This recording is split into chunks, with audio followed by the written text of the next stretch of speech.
actividad antidiabética comprobada in vivo de columna elíptica se debe a la presencia de flavonoides y que estas a su vez están actuando inhibiendo la difusión de glucosa a través de una membrana con características similares a la del intestino delgado. Para poder comprobar esto se siguió esta metodología. Primero fue necesario ubicar a columna elíptica. En una revisión bibliográfica se encontró que columna elíptica ha sido reportada en la región de Misanga, en el istmo de Tehuantepec, Oaxaca, por lo cual se procedió a realizar visitas a esta zona. En esta imagen podemos ver la comunidad de Misanga del lado derecho y las dos coordenadas donde fueron tomadas las muestras de columna elíptica. El acceso a este lugar fue difícil ya que no existen caminos formales, no existen veredas donde han pasado los animales. Entonces nos auxiliamos de ellas, también de las vías del tren para poder acceder a ello, que es este camino que podemos ver. Y los dos pobladores que conocían la zona muy bien nos apoyaron al momento de tomar la muestra. En esta foto estamos realizando la toma de muestra. Y bueno, a la par de columna elíptica se trabajó con Persea americana como un control positivo. En trabajos anteriores se ha reportado que Persea americana efectivamente inhibe la difusión de glucosa a través de una membrana con características similares al intestino, con un 65% de inhibición, por lo cual nosotros lo utilizamos en ese trabajo para validar el sistema que estamos montando. Entonces, con ello podemos corroborar que lo que estamos haciendo lo estamos haciendo bien. Las muestras de Persea americana fueron conseguidas en la Universidad de Zaragoza y Oaxaca anterior. Entonces, ya tenemos nuestra muestra bruta. El primer paso fue convertirlas a muestra de laboratorio, que son esta es la presentación. Para poder lograr eso se realizó lo siguiente. Primero se realizó un secado a 40 grados centígrados con una velocidad de aire de 1.2 metros por segundo. Cabe mencionar que toda nuestra metodología fue planteada de tal forma que los flavonoides se conserven. Esto que implicó trabajar a temperaturas por debajo de 40 grados centígrados, ya que los flavonoides son termosensibles.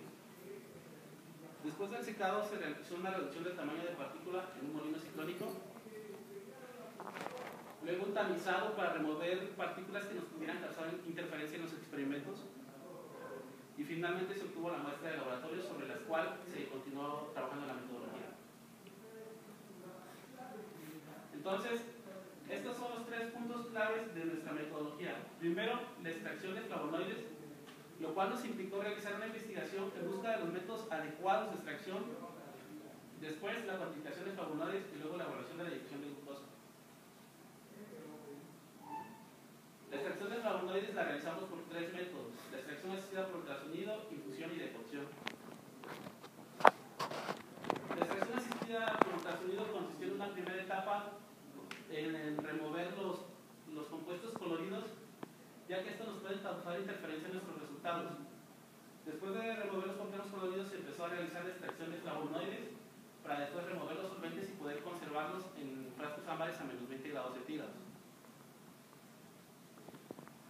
Otra metodología de extracción fue la decocción. Este consistió principalmente en polvos, agregarle 40 mililitros de agua a temperatura ambiente y después llevarle a ebullición, y una vez alcanzada la ebullición se dejó reposar por 15 minutos. Posteriormente se filtró con un Waldman número 1, las muestras se reutilizaron y se almacenaron en frascos ámbar a menos 20 grados centígrados. La infusión tiene la misma metodología que la decocción. La diferencia es que el agua se adiciona ya a punto de ebullición y posteriormente se siguen todos los pasos anteriores. La cuantificación de flavonoides se realizó por dos métodos: el método de la cloruro de aluminio y el método del 2-aminoetil difenilbolínico. El primer método consistió en formar un complejo colorido al momento de reaccionar el flavonoide con el cloruro de aluminio, lo cual permite cuantificarlo en un espectrofotómetro a 495 nanómetros. El otro método del 2-aminoetil difenilbolínico consistió en formar un complejo amarillo, pero que este absorbe a 405 nanómetros y pues, a esa longitud de onda fue cuantificado. Entonces, la evaluación de la difusión se realizó de acuerdo a la metodología propuesta por Gale. Nuestras condiciones de operaciones fueron las siguientes. En el interior de la la membrana habría una solución de 2.5 mililitros de glucosa a 100 miligramos por decilitro, cloruro de sodio 0.15 molar y la concentración de flavonoides de interés. En el exterior de la membrana había 2.5 mililitros de una solución de cloruro de sodio 0.15 molar. Podemos ver que el único gradiente de concentraciones es el proporcionado principalmente por la glucosa. Se monitoreó la concentración de glucosa en el exterior para ver cómo se realizaba, para ver el comportamiento de la difusión de glucosa. Se utilizó un medidor de glucosa Accu-Chek Active, el cual cuenta con la mejor tecnología de cuantificación de glucosa.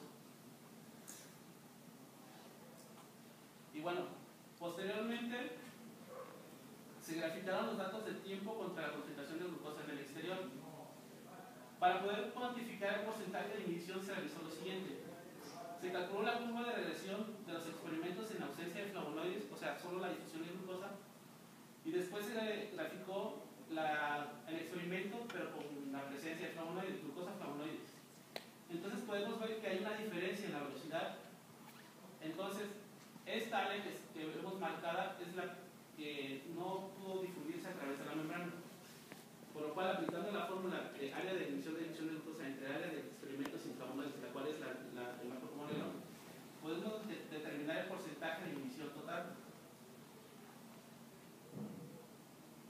Entonces, con esto pasamos a los resultados. Antes de continuar, les quiero explicar por qué realizamos dos métodos de cuantificación. Primero, hay que entender el método del tricloruro de aluminio. Este método cuantifica flavonoides de manera general, ya que casi todos los flavonoides cumplen con los requisitos para ser detectados por este método.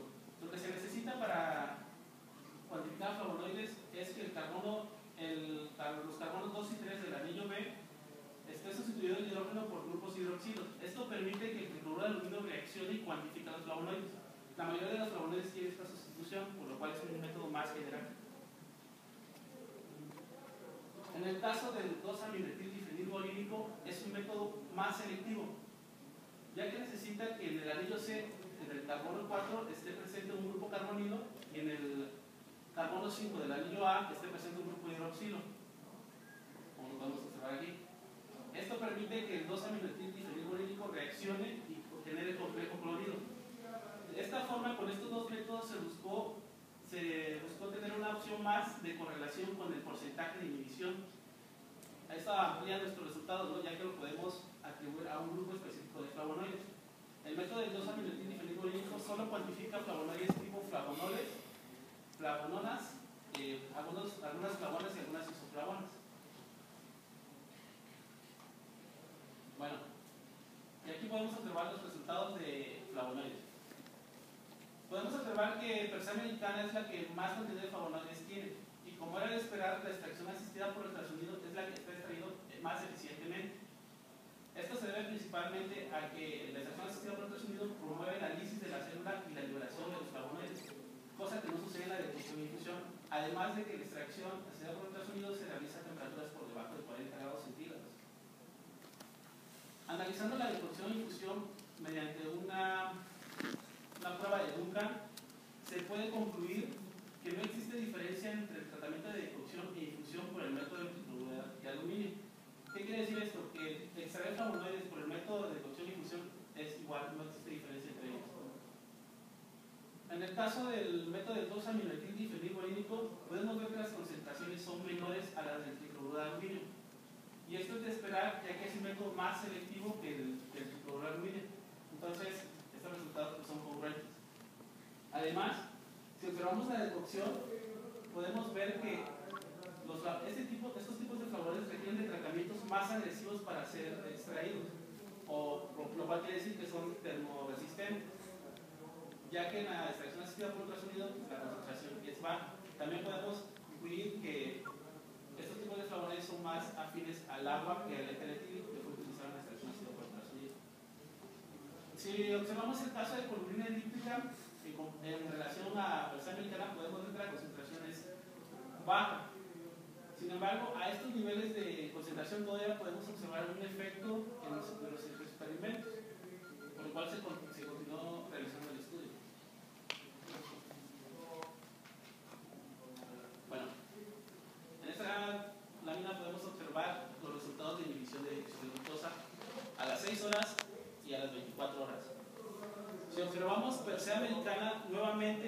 igual que la concentración de flavonoides, es la que mayor efecto inhibitorio presenta. Esto nos permite plantear que existe una dependencia entre la concentración de flavonoides y el porcentaje de inhibición en Persea americana.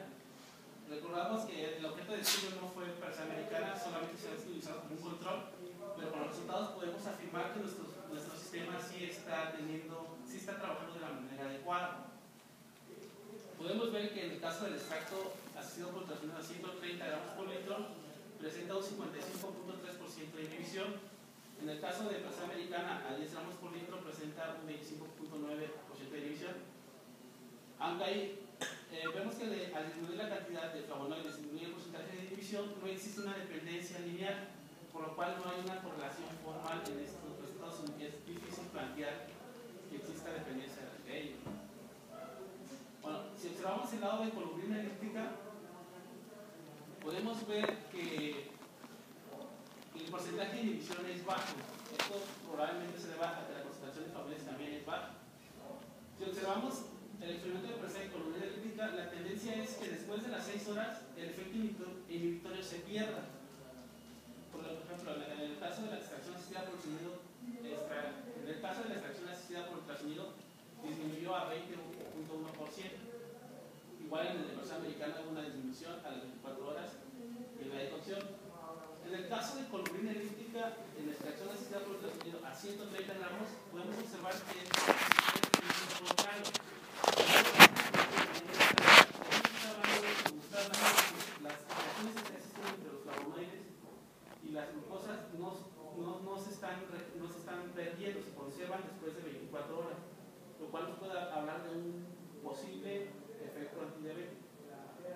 Sin embargo, como nuestras concentraciones son bajas, no se pudo establecer una correlación entre el contenido de flavonoides, que la concentración es baja, y el porcentaje de inhibición de la difusión de glucosa.